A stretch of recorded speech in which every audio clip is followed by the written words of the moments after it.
when I talk to children, what I talk about mindfulness as is paying attention with kindness, first to yourself, then to other people, then to everyone and everything. Paying attention with kindness to self, to other, and to everyone and everything.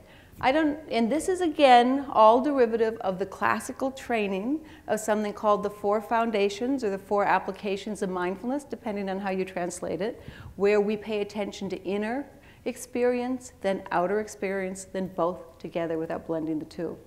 Now, you're going to hear me talk a lot about classical training. And I don't know if any of you saw the Times sometime this week. I think it was David Brooks wrote an op-ed piece about the Occupy Wall Street movement and about how important it was to actually ground your causes or ground your movements in some basic classical, well-established truth.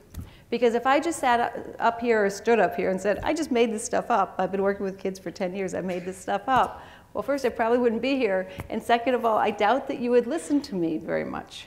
So it's really important that when we do these presentations with mindfulness with kids, when we're working with the kids, when we're coming up with games, that we don't do it willy-nilly, that we don't just come up with fun play games and call them mindfulness. It's important they are rooted in something. Now, when we talk about integration, they can be rooted in the classical training, but there's also a lot of other things they can be rooted into, and we're going to talk a little bit more about that later.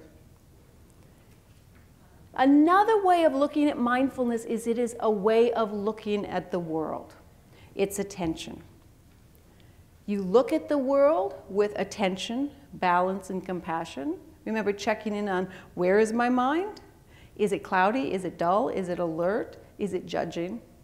Are my actions, are my relationships consistent with who I would like to be or who I would like to become? So we look at the world with attention, balance, and compassion, a very specific type of approach. And what happens? We are in the world in a different way.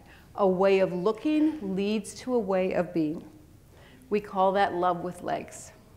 Now, I would love to take credit for love with legs, but I can't because I learned it from Cornel West, who is someone out of the East Coast, and he's, if you're not familiar with him, he's an enormous social action activist and has done great work in that area.